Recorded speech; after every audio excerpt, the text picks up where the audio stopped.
Welcome back to another episode of Let's Talk Music. I'm here with the previous guest on a previous podcast episode, Dr. Wonki Lee, and today it's gonna be more of an open-ended podcast. We're gonna be talking about professionalism in the industry and things that he might have insight on as to giving advice to aspiring students, musicians, and artists. So, welcome, Dr. Wonki Lee. Thanks for coming on. Yeah, thank you for bringing it back. This is kind of interesting because we did this a few weeks ago, right? But somehow I ended up deleting the audio, and I wasn't able to post it, but we're able to redo it now, and it doesn't feel as fake if we were to do it immediately right after. We're trying to recreate everything we said. That's right. But let's get started. For the most part, I wanted to know, what does it mean to be a professional musician in the industry? That's such a difficult question, to be honest. Because how do you define professionalism? And I was told from my mentors, the one way for a musician, okay, let's say performing artist, to be a professional musician is if the person is make living simply based on music. Okay, that defines the professionalism. That's one way to think about it. Now, for the most part, I agree. Like if you think of professional musicians, you would imagine they are only doing music to make their livings, right? Right. However, that doesn't mean that the quality of their product is better. You know what I'm saying? Yeah, it doesn't equal to the actual product. Now, the only reason I'm saying that because, the music industry has changed so much, and I think the way we make living becomes so much more diversified. So, for example, many artists have diverse source of income. For example, artists could have like podcast or YouTube channel, right, and that could generate a lot of income as well, right? But they're not performing; they're doing a podcast. That doesn't mean that they are not professional, right? So, the diversification of different sources of income is making the definition of professionalism a little bit different. Another example is I have a friend who got the doctorate in saxophone performance, but he is a great player, okay? He can be a professional saxophonist any day, but he decided to go for IT and become a software engineer. And on the side hustle, he get to enjoy performing at the professional level. He does the professional gigs, but not as a full-time and not the main source of income. That doesn't mean that his playing, his level of artistry is not, it doesn't mean that it's not professional. It's actually really high level, okay? So the definition of professionalism has been very changed past 10 years, I would say. How different was it when you first started working your way through the industry? How was professionalism different during that time versus now? Well, only thing I thought, as my mentors told me and my teachers, previous teachers, if you can make living just by doing music, what they meant could be a teaching. Music teaching is one way, but also performing. Okay, if you could make living, the definition of make living is also vague. It's considered to be your professional musician. I kind of disagree with that attitude and that approach these days, but that was what I was thinking. So I wasn't really thinking about, diversifying my career into different way until I was probably in the master's degree. And, after taking some music business courses at the school, my mind started open up and looking for different possibilities. But music industry has changed so much since 20 years ago. So we can't really apply the same equation of success, let's say, to us and to your generation. It doesn't work like that. It's very different. Right. So how would you describe, or I guess, what is professionalism to you personally, and your equation for success? Wow. So one way for me, I'm comparing with different professions. For example, let's talk about pilots. Okay, in order to become a pilot, you can't just be a pilot, right? You need to go to school. You need to, pass a rigorous training and exams, and then finally you get to become a pilot. But once you become a pilot, you need to go through training regularly, right? Why do they do that? Because so many people's lives are on the hand of pilots too. Right. So, their professionalism, meaning perfection, right? Like people are not expecting pilots to make a mistake because that's going to be disastrous. That's why there's a rigorous training, rigorous system to make sure the pilots are competent enough. That's very professional. If you think about surgeon, same way, it takes years and years to become a surgeon. And because their job is to save lives. If they screw up one thing, the patient is going to die. Okay?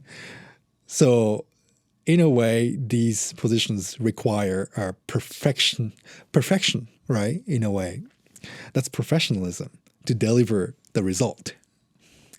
Now, we all know that's not always the case, unfortunately. Now, if we apply to the musicians, thankfully, we don't deal with human life. Thankfully, okay? Yeah, this is true. Yeah, that's a good thing. However, because we don't deal with human life, we tend to be too relaxed about what we do as a musician. So to me, professionalism is to deliver the highest quality of a musical experience to the listener. So when audience comes to the concert, they're not expecting to hear any mistakes, right? They're not there to hear mistakes. They are there to have this kind of transcendent experience, right? Otherwise, it's not possible. And my job is to deliver that. So you could argue you're practicing and the system of become a musician is, I mean, you can't compare a pilot to a musician, obviously, but the same work ethic, it's probably just as rigorous, yeah? just like a rigorous or, it's kind of no point to compare. All the professions are great at the highest level, but we always aim for a higher level. So the way we practice, or the way I practice at least, is to make sure let's say my condition might not be 100%, but I could deliver the result on the stage. Right. Yeah. So that's the standard that I'm holding myself. So that way I practice and the way I prepare for the concerts are different, through that perspective. So that equation for success is you making sure, kind of like whatever state you're in, you're delivering that expected performance. Yeah, and that's one way to think about it, because if I were hired by a symphony orchestra, let's say Bozeman Symphony or New York Phil, they're expecting me to come into the first rehearsal being perfect. If you make one mistake, you'll never get called back, most likely. That's professionalism, right? Because we play our solo part, and if it's not perfect, it's unprofessional. If you're not on time, it's unprofessional, right? If your instrument is not working, it doesn't matter if it wasn't your fault, it's unprofessional. So you need to make sure that everything is ready to go to deliver that result in a professional setting. That's a practical kind of perspective of professionalism as a musician. One thing I was thinking about as you were saying that is, so the parallel of being, say like a pilot or a doctor, they go on to pilot school after they graduate from their undergrad, things like that. They go to medical school, medical school. And so I guess, what is that parallel for musicians, would you say?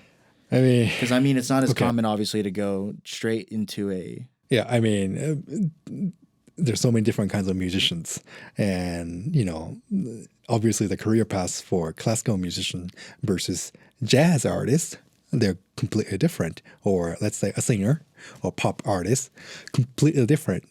Now, let's just say, since we play saxophone, let's say you want to become this kind of, tiny niche of classical saxophonist. Okay.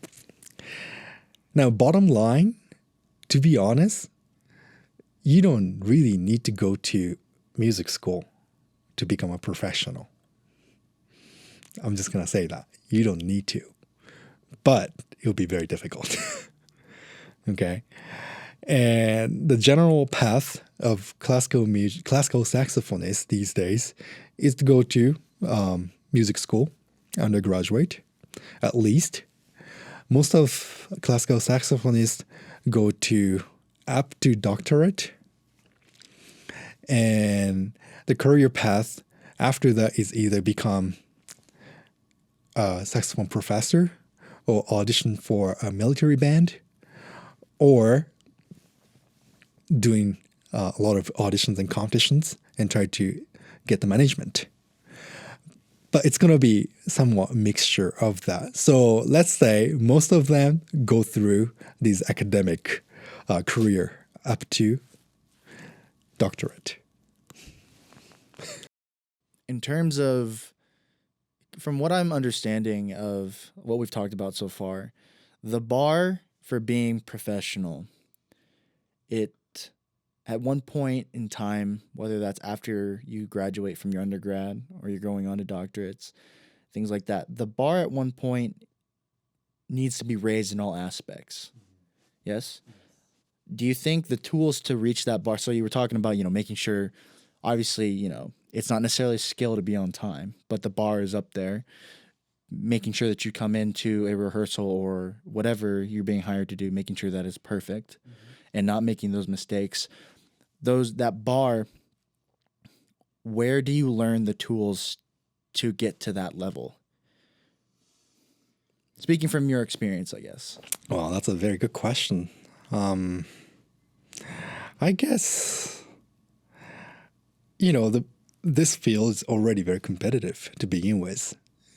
It's unfortunate, but it's the reality. It's a very competitive field. So in order to be successful, to become a professional, you need to be able to exceed, the expectations of others. So naturally, that pushes you above your standard. And if you do that, you're going to meet similar people are on the same level, and then you see a much higher level of people. So there's no end to it, So I guess simply because you're in the field and, for example, being in a school of music, already you're placing yourself in a very competitive environment. I think that's already a good thing. And that's the start. Do you think many people acknowledge how competitive it is when they join? Because I'll be completely honest, when I started going, I've known I've wanted to do music ever since I was a kid. And coming to college, I knew that there were going to be bigger fish, but I didn't necessarily acknowledge the competitiveness. And I don't think I acknowledged it until probably last summer, I'd say. Yeah. Everybody has their own timing. For me, it was very late to really realize the craziness of the market. Yeah, I was very naive. Probably I was in mid-20s, when I realized, oh, shoot. When I thought, oh, my gosh, this is so competitive. What am I going to do? But that's the beginning. And the question is, what do you do about it at that point, right?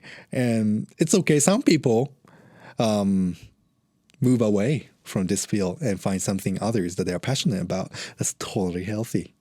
But for me, I just wanted to keep going. This is the only thing I wanted to do. So I found a way and persisted it and got better. And eventually you found the tools, and when you raised that bar, you stood out. You stood out in the industry at one point. That's a fair assumption to make, yeah? Now, those things I would say are kind of determined by the listeners. So I can't really speak for myself, but at least I try every day trying to push my boundaries, my limitations every day and try to change my life. I guess I'm just trying to figure out or ask what you think makes you valuable in the industry. What made you stand out as you? Yeah, so I think that's a great question, right question. How to become more valuable? That was a question I was keep asking myself towards the end of my 20s and started thinking about my career as a business. And, it was around the time I stopped doing competitions, which is great. And started thinking about my own brand, as a musician, as a saxophonist. What is my brand? And what is my identity? And start to listing those things up on a piece of paper. And start to become more creative about how to advertise myself in the field. I already knew, I believed in my quality, which of course, as a musician, you need to know your quality and what you're delivering. Obviously, my background is very different from many other colleagues in America. And I had very different approach to the sound and music, I have to say. So I decided to promote that aspect even more. Now, how did I do that? Again, going back to the period of YouTube, through music videos. Through YouTube, I just deliver my performances in the highest quality possible to deliver to the wide audience. So that was a path I decided to take because around that time, it was pandemic, and I realized if you type classical saxophone on YouTube, like nobody really owned that terminology on YouTube. Right. So I thought, okay, nobody's doing this. So I wanted to create the classical saxophone channel for myself, and when people type, let's say, Botsa aria, my video pops up, number one. Okay, when they type classical saxophonist, my video will be on the top 10. I wanted to achieve that so that I at least get the publicity through the social media. And that was my business approach, the business approach around that time to advertise myself and be more valuable in the industry. So that was my thinking. So we talk about social media and, the YouTube platform. And do you think, I think it's fair to agree that having a social media presence is very important to being, just to standing out in the industry and creating a name for yourself and achieving, your goals. Do you think it's become more important and more critical to someone's career drastically, like in your time, from when you began in the industry and where you are now? I have to say yes. Would you say it's a necessity? I don't know yet. Now, there's pros and cons of using social media, obviously.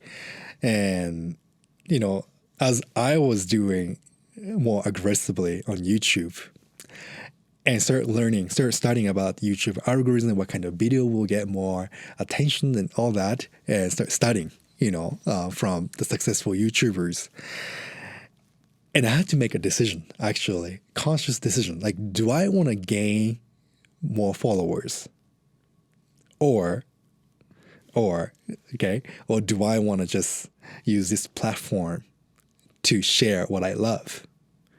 Now, what I mean by that, in order to gain followers quickly, there are certain things you could do, like you could make certain videos that gain their attentions. Doesn't necessarily mean what you want to do. Okay? Right. And I decided that I don't want to do that. That's not for me. I didn't want to brand myself as a YouTuber, if that makes sense. I didn't want to brand myself as a YouTuber saxophonist. I wanted to brand myself as a saxophonist, YouTuber, saxophonist, saxophone professor, who shares the work through YouTube. So that I decided conscious change. At that moment, I decided not to go through a major path of YouTubers. And that means I'm not gaining as many as followers quickly. However, what I discovered, I'm gaining a steady increase of followers, very steady. It's slow, but it's constant. And to me, that's a good thing because I'm only attracting people who are really interested in what I do, who are really interested in the classical saxophone and its music, and gaining that, let's say the core fans, okay, of what I love to do become more important. And more invested, not only in something that would be more viral per se for one video, but more consistent, and and creating a community so that it's going to be a long term and it's going to be a different branding for the next 5 to 10 years. That's interesting because I've never thought about the way you talk about it is, these two different paths you can take as when you're creating content on social media. One being using what you're doing, using YouTube as a tool, as an outlet to share to people and create that foundation of followers and people that are invested in your work, versus taking that step where you're not necessarily doing what you're passionate about, but doing what you want in order to gain that foundation in the first place. Right. So it's a conscious decision, this may not work for somebody else, or this may not what they want, right? Like you as an artist need to decide individually what's your goal, and what's the reason you're using this tool. Like this is a conscious decision that you need to make, and this is like you're your own business owner and manager, so you have to think carefully because instantly gaining a lot of followers may be possible, but it might brand you in a way that you didn't expect or want, right? Because social media is so powerful in a way. Yeah.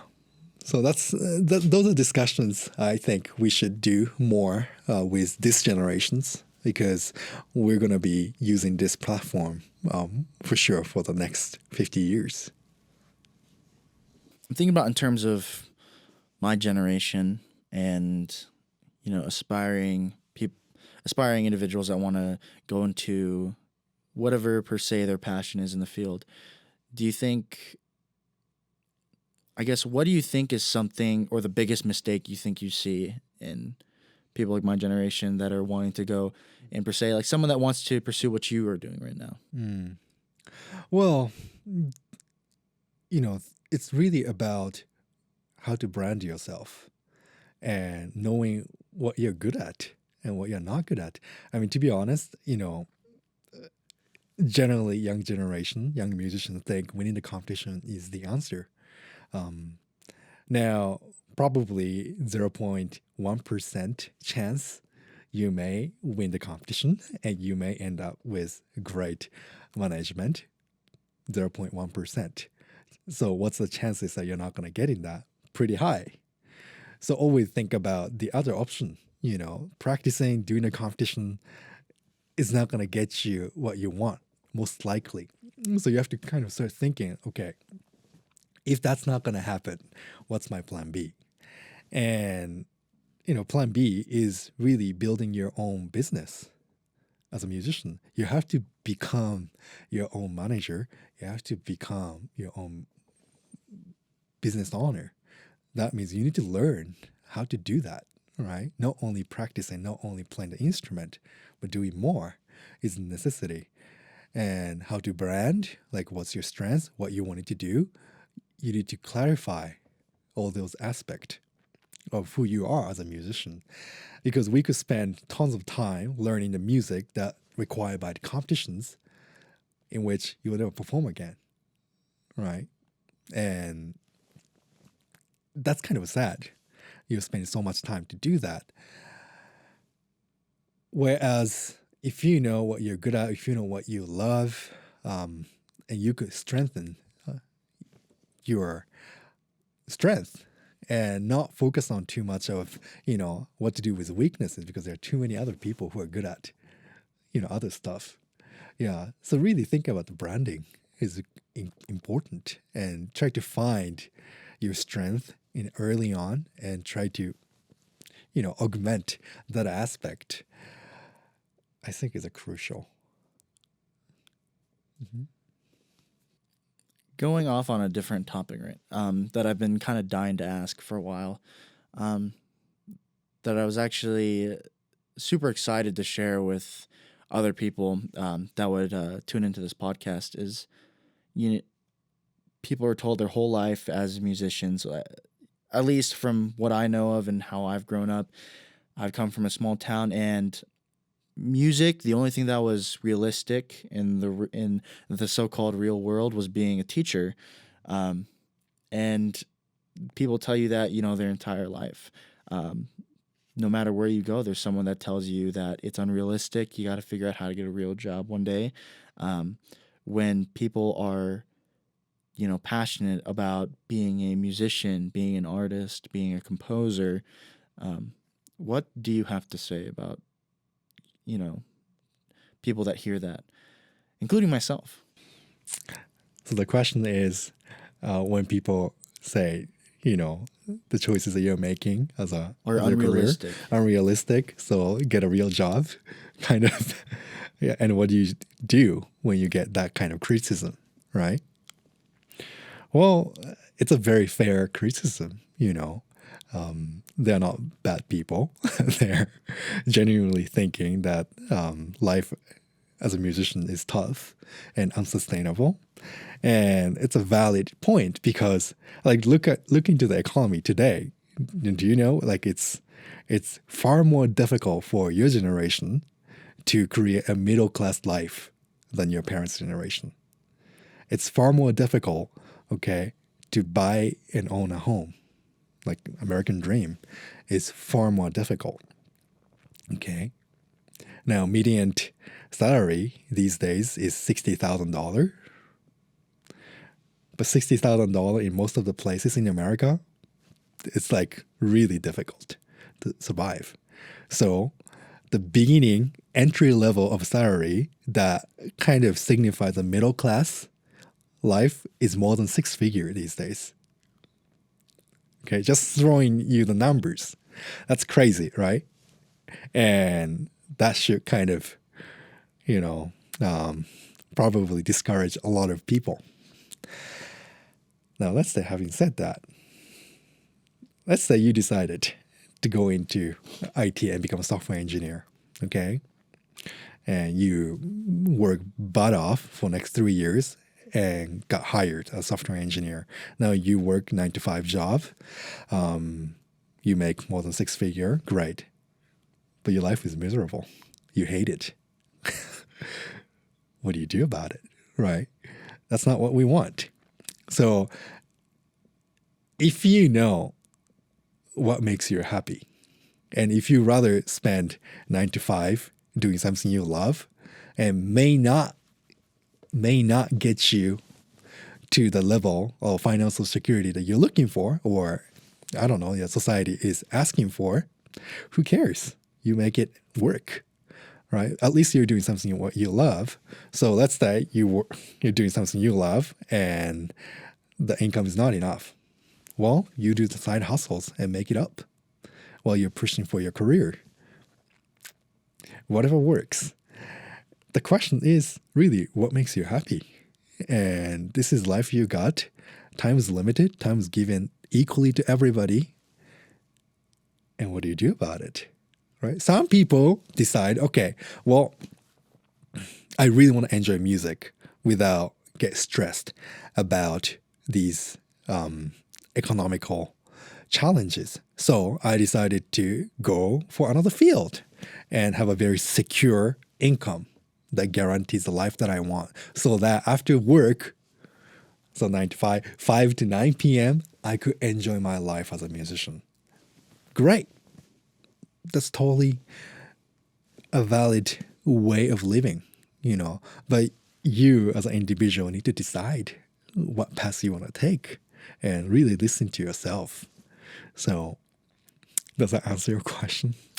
I think, yeah, I mean, I think so. I mean, I feel like a lot of people need to hear. It's hard when the idea of professionalism we first talked about, it's a scarce idea in terms of music and being professional in the music industry because it's rare to find. I mean, we talked about how there are people that are wanting these jobs, but there's not enough jobs to go around for people that want this professional position. And so I think it's important since it's so scarce that people, and I think that's kind of the magic and the great thing about this podcast is being able to talk with people that, have their idea wrapped around the industry and have gone through it themselves. Especially people that will tell you everything and not sweeten it with, sugar on top and tell you exactly how it is. Yeah. I mean, I wish I could say, this is a wonderful field, come join us and you'll be fine. I wish I could say that. It's not like nursing school these days. If you go to nursing schools, you're pretty good to go. There's a list of college degrees with, the rate of employment. The highest is nursing. Second is accountant. And accounting field is now great because baby boomers just retired and there's a big hole and needs for the accountant. Now, what about musicians? Here's a good point. Artists, musicians, to begin with, there are not much need. Okay? Demand is not there in this marketplace, economically speaking. But what's our job? Our job is to create a new value. Our job is to create. We're creators. We're artists. We deliver the new value so the society or people's life become better. That's our job. So to expect that there is a job or there is something out there secure, right? That idea is wrong to start with if you're going for art, right? If you're going for musical field. Like you have to know that, like you're a creator. You're there to deliver the value so that their life's going to be better. In return, you get the security or like a monetary return. Like, right? That's the way we should start thinking. Yeah. So really, I think we should start thinking about how can we deliver more value? How can we create? How can we produce? Because if we don't produce, nothing's going to happen. That might be the answer to how to make yourself valuable, like we were talking about earlier. Right. Is creating something that in turn people will value. Right. Yeah. Like Steve Jobs, iPhone didn't exist and look, our life has changed so hopefully better way. People could argue that, but it's crazy, right? He delivers so much value. We as a musician deliver the equal impact because people can't live without music, without art. Like I ask everybody, think about life without music for a second. Just think about it. It's pretty horrible. Yeah. So they can't say they cannot say that it's unnecessary, right? It's a necessity. But it's hard to bring that perspective to the people. Yeah, so I think that's the right approach if you're in this market and this industry. Like, get a skill, right, in School of Music or whatever, right? Get a knowledge, and so that you could start producing. Or you could start do the job if you're a recording engineer, you want to make sure to be able to do what you're required to do. If you're like orchestra player, you want to make sure that you can play all the music on the page clearly, right? Write notes, professionally. And once you could do that, and the question is, what can you do better? What can you do more? How can I deliver more value to the people, to the community? And you're doing that by, like you were saying, pushing your boundaries each day, each time you practice. And well, that's part of it, right? Because I have to make sure my skill level is growing. It's not, if it's constant, you're dead. Yeah, you're not growing, right? If you're constant, Yeah, that's not a good thing. You want to make sure you're always growing and getting better. Do you think so? You talk about making sure that you're growing and getting better, and if you're constant, that's the end of it. Say like so as a composer, an aspiring composer, I look up to names like John Powell, Hans Zimmer. Do you think when they have gotten to that point of being at the top of the industry, do you think their work stays constant at a high level? Oh, that's hard to answer. I don't know. That's because that's a subjective. But I think I'll guess, at least from top musicians and mentors that I respect, like you think you get closer, right, as you get older to them, but it feels like they're moving far away, even farther, because they're constantly growing, constantly getting better. So in order to stay in the field, chances are you need keep growing, you need to keep learning. Otherwise, you're not going to deliver something new and exciting. And like this is exactly what I feel these days. Past 3 years, I kept doing output to share what I can do and what I love. It was constant output. And it to the point it felt like I run out of batteries. So I decided like this summer, I'm going to spend my time input, new information, new inspirations, new ideas, to spend time to, really charge this battery, artistic battery or creativity that's necessary. And we need to keep doing that. Yeah. Otherwise, the growth is very difficult. It's very difficult to be inspired if that's the case. Well, I mean, I guess one final question, or I guess thing to leave off on. Um, I guess what do you think? This is going to be very open ended, so you can take your time to answer this one. But what do you think it is that people of the growing generation, people that are striving for their passions, their goals, these positions, professionalism, what is it that they need to hear if they, whether that's advice or something they need to realize if they're going to make it? Well, let's see.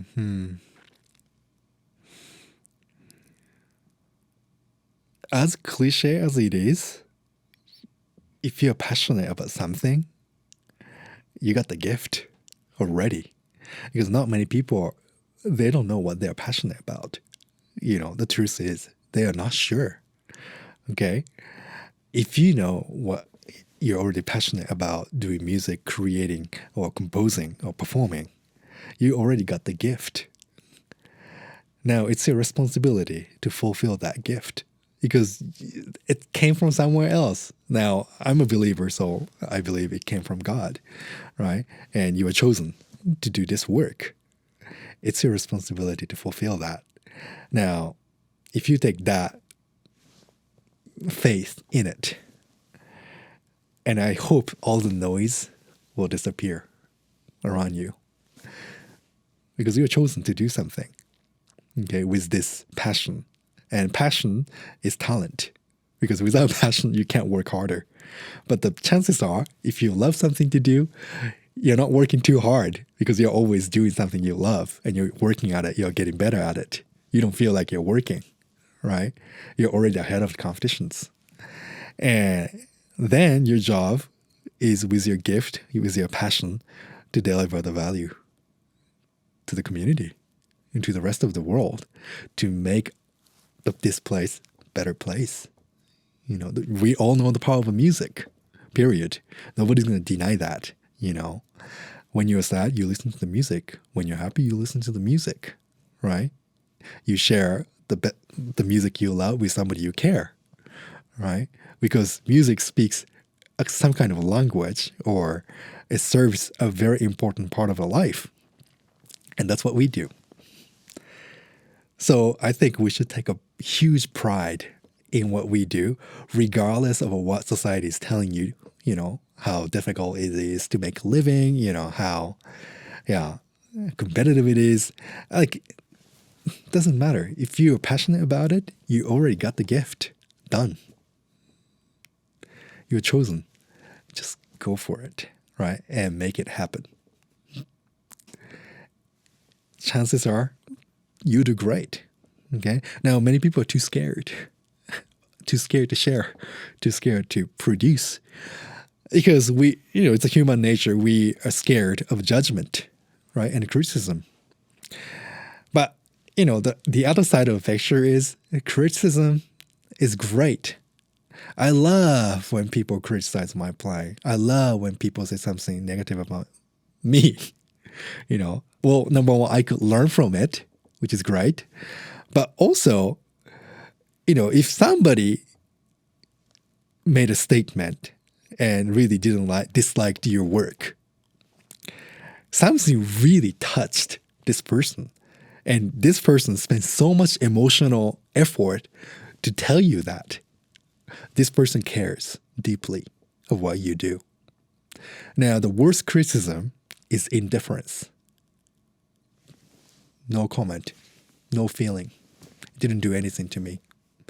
Is the worst criticism. Yeah, indifference is the most painful. Okay, so if you receive some kind of, from your perspective, negativities or bad comment, that's all good sign that you're doing something right. Okay, but of course you need to be careful that you take a criticism or constructive criticism carefully to make your product or make your artistry better, right? Like if I tell you your rhythm is wrong, you should probably take it, right? And correct it. Yeah. But if I, as a teacher, and you play something and it wasn't perfect, but I'm like, yeah, great.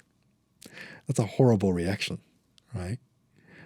Yeah, you want to make sure to have certain criticism out there. It benefits you.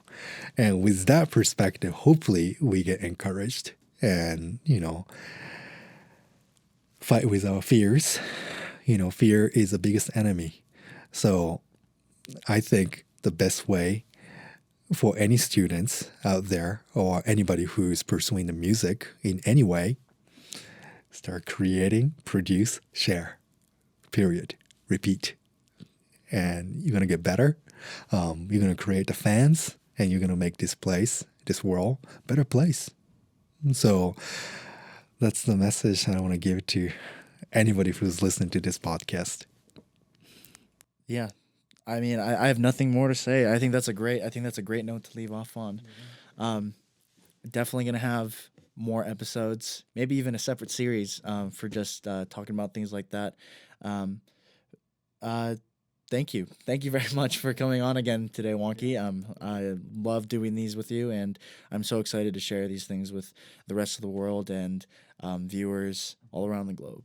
So, Dr. Wonki Lee here. Thank you for tuning in to this episode of Let's Talk Music. We'll for sure have another one up and running pretty soon. I'll make sure I don't delete the audio by mistake next time. But other than that, if you're new to the channel, make sure you do subscribe. Any and all support is always appreciated.